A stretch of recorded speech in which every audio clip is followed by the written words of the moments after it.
Bonsoir les enfants, c'est papa. Bienvenue dans notre troisième podcast de la journée les enfants. Bienvenue à la clinique. Celle-là, elle est pour toi, monsieur Jean-Pierre Amour-Belinga. Jean-Pierre Amour-Belinga, le Zomlor des Zomlor. Tu viens de t'installer dans tes quartiers, dans la prison de Kondengui. Avant que je ne commence ton traitement psychologique permanent, je vais te rappeler les charges qui pèsent contre toi, Jean-Pierre Amour-Belinga. Tu n'es pas allé à Kondengui pour tout l'argent que tu as détourné et le tribalisme que tu as exacerbé au Cameroun, frère. Parce que je sais qu'en ce moment où tu es installé à Kondengui, tu as même déjà le téléphone. Tu as déjà le téléphone. À l'heure-ci, qu'on parle ici, tu as déjà le téléphone. On est déjà en train de nettoyer là où tu vas t'asseoir. Tu es arrivé au paradis, non? Tu es arrivé au paradis, mais ta prison, Jean-Pierre Amour-Belinga, elle sera dans ta tête, frère. Monsieur le Zomlor, ta prison sera dans ta tête, c'est la première. Crois-moi, tu as déjà fait la prison, donc tu sais ce que c'est. Tu as accusé, tu as fait kidnapper Martinez Zogo, un Camerounais, un jeune, un travailleur, un père d'enfant, un mari. Tu l'as fait kidnapper, Jean-Pierre Amour-Belinga. Monsieur le Zomlor, là où tu es couché dans ta cellule, là, on m'a dit que tu es dans la cellule, dans l'infirmerie. Le temps qu'on construise. Vous voyez les enfants, quand je vous dis que c'est un accord entre mafieux, le temps qu'on lui construise son petit palace là où il va s'asseoir avec la bibliothèque, la télé et tout, où il va aller s'asseoir et tout, il est d'abord couché là-bas. Mais il a déjà le téléphone, là, déjà son téléphone, son iPhone 14. Mais je sais, quand tu connais que d'ici 3 jours, toi-même, tu vas commencer à te coucher devant les gardiens de prison. Tu es accusé d'avoir kidnappé Martinez, de l'avoir séquestré, de l'avoir torturé, mais de la pire des manières. De la pire des manières, Jean-Pierre Amour-Belinga. C'est-à-dire que tu es aujourd'hui à Kondengui pour avoir blessé profondément le cœur des Camerounais. Tu lui as coupé les doigts, tu lui as coupé la langue. Par vanité, pour lui démontrer que tu étais fort, pour lui montrer que tu es le Zomlor des Zomlor, pour lui montrer que tu as le bras long le jour comme la nuit. Et aussi pour faire passer le message aux autres que tu fais partie de ceux qui dirigent.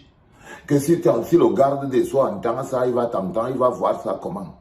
Si, c'est ce que tu as voulu faire, frère. Tu as voulu montrer que nous sommes dans un non-état et tu fais partie des privilégiés.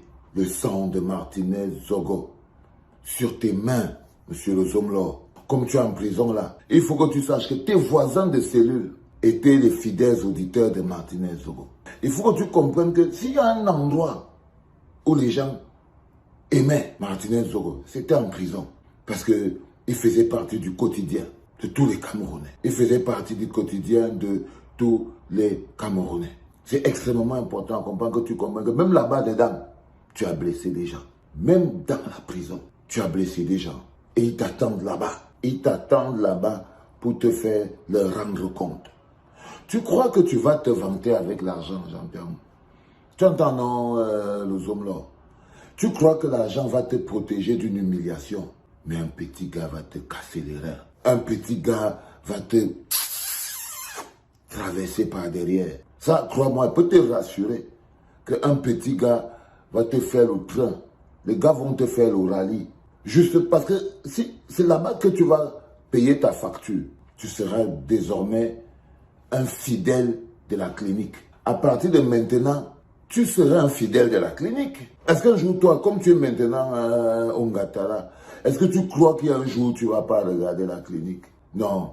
La première chose que tu vas faire quand tu vas te lever, c'est que tu vas d'abord regarder la clinique.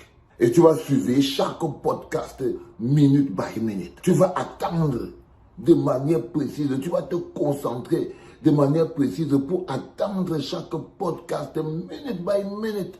Ah oui, tu vas être un fidèle de la clinique. Parce qu'en prison, c'est ce qui va te rester à faire. Il va te rester à écrire des lettres pour dire à Pomba que tout ce que tu as toujours fait dans la vie, c'était pour lui. C'était pour le mettre bien.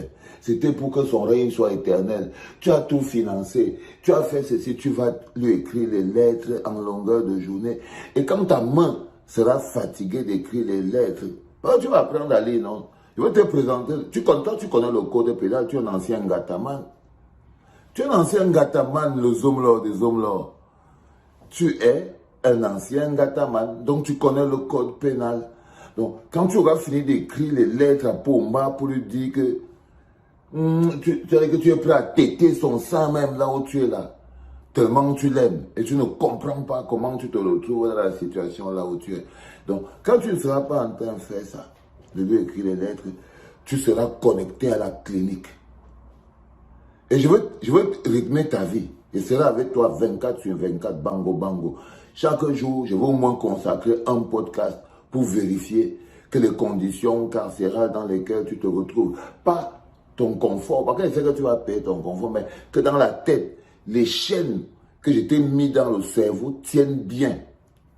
Que les chaînes tiennent bien. Dans ta tête, tu penses encore que tu vas peut-être sortir. On a dû te dire dans un arrangement que non. Va d'abord, on va bien y mankom. Ouais, que mimbo miadjal. Ouais, que mimbo miadjal. Bien y mankom. On a dû te dire ça, mais non, t'inquiète pas, frère. Là où tu es déjà au chaud, là-bas, tu es au frais. Ton premier podcast que tu regardes aujourd'hui, à partir de ta cellule. Parce que ce sera toujours une cellule. Même si on l'a fait grande, même si on met la télé dedans, même si on met la bibliothèque derrière, même si on fait venir Mélissa Amougou pour que tu la cotopies tous les jours, tu ne seras que dans une cellule. Et Mélissa Amougou, déjà, tu sais toi-même que tu peux aussi commencer à faire une croix là-dessus. Parce que toi-même, tu vas tout mal regarder en prison. Entends, Mélissa Amougou, que là où il est parti, là, comme c'était un moulant qui aime le... Il aura d'abord le go là-bas en prison. Parce que c'est un moulant. Il va remplacer à Piccolo, non? Tu vas remplacer à Piccolo, non, les hommes là. Tu vas remplacer à Piccolo. Et il y a plein de petits là-bas qui sont prêts à te mettre bien. On dit toujours en prison que c'est un petit frère qui humilie toujours un grand frère. Le grand frère n'est jamais prêt. Il n'est jamais prêt. C'est le petit frère qui lui fait toujours la petite vipérette. Donc, on va te faire ta petite vipérette en prison. Donc tu auras au moins tes deux boys, tes deux petits que tu vas, soit c'est toi qui vas les allumer, soit c'est eux qui vont t'allumer. C'est toi qui vas décider. Bah, tu auras le choix. Et vu que tu auras l'argent, tu pourras acheter même 3 ou 4 gars comme ça pour te mettre bien. Donc tu auras ça aussi. Donc quand tu ne seras pas en train de déboîter les petits garçons dans la prison et tout, tu seras peut-être en train de regarder sur le premier, sur le deuxième, sur le troisième podcast de la journée parce que tu vas devenir infidèle. Tu vas devenir infidèle. Et chaque fois quand tu vas maintenant fermer les yeux, tu vas sentir l'esprit de Zogo Martinez qui vient te hanter. Tu vas sentir le rejet. Il ne te parle pas encore des entreprises. Hein. Il ne te parle pas encore de vision. Quand on va fermer, toi, tu n'es même pas encore prêt. Donc, tu vas faire 2 mois, 3 mois à Kondengui. C'est d'abord l'anecdote qui va tomber. Et ça, c'est la vérité.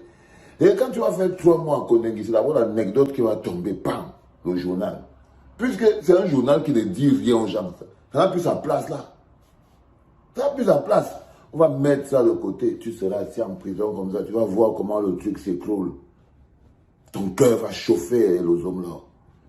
Tu vas voir comment l'anecdote va tomber. Après, tu vas entendre que non, Satellite FM n'aimait plus. Après, tu vas entendre que non, on a enlevé Vision 4. Tu seras assis. Même bouger, tu ne pourras pas. Même bouger, tu ne pourras pas. Et là, tu sauras ce qu'on appelle être en prison. Et là, tu sauras ce qu'on appelle être en prison. Mais je crois que toi, tu es un vieux ngataman.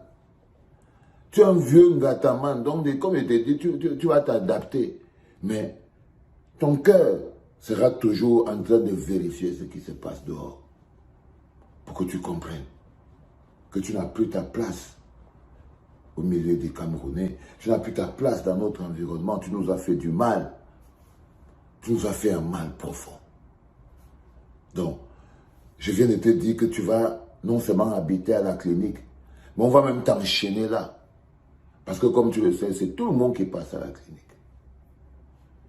C'est pour ça que c'est une machine de combat, c'est une machine de guerre. Ben, tout le monde passe à la clinique. Moi-même, je ne peux pas m'empêcher de passer à la clinique. Même Pomba passe à la clinique. Tu le sais, non? Même lui, il passe à la clinique. Il sait qu'en ce moment, j'ai déjà dit que son petit arrangement que les gens ont fait avec toi, et que tu crois là, que ne crois pas ça, c'est un mesquin, il n'a pas peur de toi. Pumba n'a pas peur de toi, il n'a pas envie de te protéger, il ne t'aime pas, Pumba n'aime que lui-même. Donc s'il a fait un arrangement avec toi, Mougou, oublie l'arrangement là. C'est un menteur. Pumba, c'est un truand. Oublie. Si tu as fait, dis que, oh, on va d'abord équilibrer et tout, si tu as dit ça, après te retrouver à Kondengui, et tu penses que tu vas sortir, oublie, tu ne connais pas Pumba.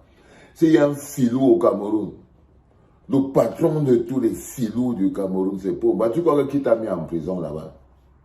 Tu crois que qui a décidé que c'est le bon moment pour que tu partes là-bas? C'est lui.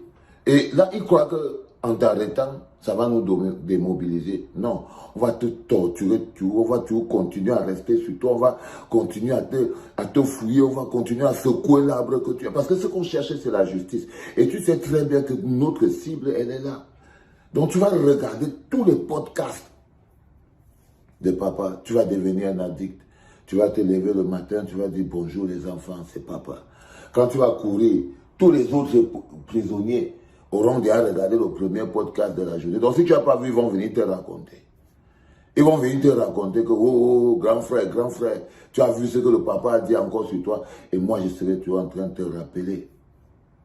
Je serai toujours en train de te rappeler le mal que tu as fait à ce pays.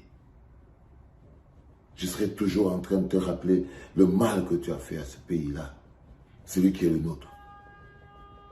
Je ne parle même pas de ce que tu as fait, le tribalisme, la saleté que tu as collée sur les bêtises. Je ne parle même pas de ça parce que tu as été une véritable humiliation pour ce peuple-là. Tu as été une humiliation pour ce peuple-là. C'est-à-dire qu'ils ont voulu fabriquer un milliardaire. Regarde ce que tu es. Est-ce que tu crois maintenant que tu étais le bon choix? Est-ce que tu penses maintenant que dans le projet de fabriquer le milliardaire Kambeti, est-ce que tu penses donc que tu étais le bon choix? Dis-moi. Mister Zomlo, des Zomlo. Dans le projet de fabriquer un milliardaire et Kambeti, quand toi tu vois qu'ils ont porté, donc ils avaient porté leur dévolu sur toi, est-ce que tu penses que tu étais le bon choix? Tu n'étais pas le bon choix. Trop de bruit. Trop de bruit. Et on va évore. Trop d'évore dans la bouche. Trop de bruit. Et voilà aussi là, trop de bruit. Toujours dans le bruit. L'argent n'aime pas le bruit. Là que tu es en prison, là tu vas découvrir que tu es là-bas parce que l'argent n'aime pas le bruit. Tu es en prison, le zomlo des zomlo, parce que l'argent n'aime pas le bruit. L'argent n'aime pas le bavardage. L'argent n'aime pas le bavardage. Donc, tu as montré le côté petit, le côté mécréant, le côté minable, le côté arriviste de l'être humain. C'est pour ça aussi que tu es en prison. Et c'est pour ça aussi que chaque matin, jusqu'à ce que je change d'avis, tu auras droit à un podcast qui te sera consacré. Mais tous les jours, en ce moment précis, on prépare le conseil justice pour Martinez Zogo. On est en train de se demander, je suis en train de vous regarder, je vous observe. Vous attendez que je fasse un autre pas. C'est ça? Allez, on va le faire demain. Les enfants, c'était le dernier podcast de la journée. Je me sens un peu fatigué parce que je vous dis, hier, c'est le feu que je suis parti faire. C'était moi qui étais en même temps le DJ, non? J'étais aussi le DJ. J'étais le DJ. C'était moi qui mettais tout le monde bien. Je mettais tout le monde bien. J'étais sur les platines. Hier, je suis allé vivre. Donc, quand vous écoutez même ma voix, vous sentez que j'ai la voix de quelqu'un qui allait vivre, non? C'est parce que le travail doit toujours être fait. C'est parce que le travail a toujours été fait. Parce que hier, si vous me voyez hier, c'était le... En ce moment, maman ne me parle pas. Elle ne me parle pas.